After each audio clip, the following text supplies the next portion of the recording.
Hi friends, welcome to Healthy Cooking Channel. இந்த வீடியோல நம்ம இன்னைக்கு சுவையான சுண்டைக்காய் கடையல் எப்படி செய்யலாம்னு பார்க்கலாம். அதுக்கு 1 கப் அளவுக்கு பச்சை சுண்டைக்காய் அத காம்புகளை நீக்கிட்டு நல்லா சுத்தமா தண்ணியில கழுவி எடுத்துக்கோங்க. அடுத்ததா ஒரு சுண்டைக்காய் எடுத்து இந்த மாதிரி இடிக்கல்லையோ இல்ல மத்து வச்சோ இடிச்சு எடுத்துக்கோங்க. இடிச்சு எடுத்த சுண்டைக்காயை தண்ணியில சேர்த்துக்கலாம், இல்ல அப்படின்னா கருத்து போயிடும். இது போலவே எல்லா சுண்டைக்காயும் தட்டி எடுத்துட்டு வந்துருங்க. இப்போ நம்ம சுண்டைக்காய் கடையல் செய்யறதுக்கு மண் பாத்திரம் பயன்படுத்தியிருக்கேன். நான் இன்னைக்கு 1 டீஸ்பூன் அளவுக்கு நல்லெண்ணெய் விட்டுருக்கேன். எண்ணெய் சூடானதுக்கு அப்புறமா தாளிப்பு வடகம் சேர்த்துருக்கேன். தாளிப்பு வடகம் இல்லை அப்படின்னா கடுகு, சீரகம், வெந்தயம் சேர்த்துக்கோங்க. அடுத்ததா காரத்திற்கு ஏற்ப பச்சை மிளகாய், 2 கொத்து கருவேப்பிலை, இதெல்லாம் நல்லா வதங்கி வந்ததுக்கு அப்புறமா 1 கைப்பிடி அளவு சின்ன வெங்காயம். சின்ன வெங்காயம் இல்லை அப்படின்னா பெரிய வெங்காயம் சேர்த்துக்கலாம். வெங்காயம் பாதி அளவு வதங்கி வந்ததுக்கு அப்புறமா நம்ம இடிச்சு வச்சிருக்கக்கூடிய சுண்டைக்காயை அதில் சேர்த்துக்கலாம். சுண்டைக்காய் சேர்த்துட்டு ஸ்டவ்வை மிதமான தீயில வச்சு நல்லா வதக்கி விட்டுக்கோங்க.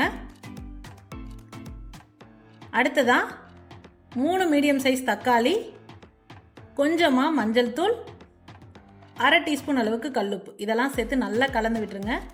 இது எல்லாமே நல்லா வெந்து வரணும்.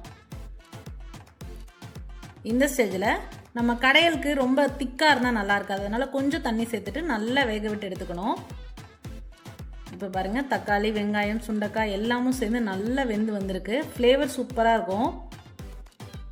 இப்போ அந்த தண்ணியை வடிகட்டிட்டு நம்ம மத்து வச்சோ இல்லை மத்து வச்சு உங்களுக்கு கடையை பிடிக்கல அப்படின்னா பிளெண்டரில் கூட நீங்கள் போட்டு அடிச்சு எடுத்துக்கலாம். இந்த மாதிரி கடைஞ்சி எடுத்துக்கிட்டு நம்ம ஏற்கனவே வடிச்சு வச்சிருக்கோம் இல்லையா, அந்த தண்ணியை இதில் சேர்த்துக்கலாம். சேர்த்துட்டு எல்லாத்தையும் நல்லா கலந்து விட்டுருங்க.